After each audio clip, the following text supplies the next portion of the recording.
Hello everyone, welcome back. In today's video, I'm going to show you how to connect Tradovate to Topstep. Now, first of all, you need to understand that you can't directly connect a new Topstep account of yours to Tradovate anymore.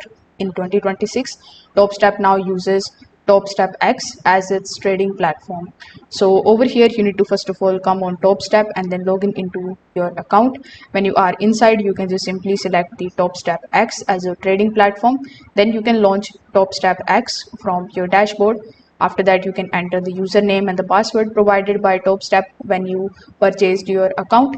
And once you are inside, you can select your trading account from the account drop down in the left hand corner. You can then trade directly through the Topstep X with the real-time market data and the built-in risk management.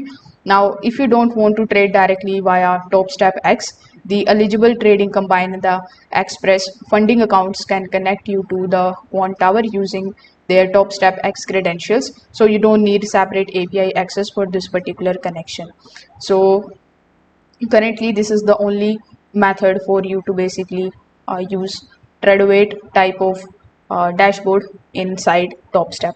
If this video helped you understand this, make sure that you like this video and subscribe to the channel. Thanks for watching.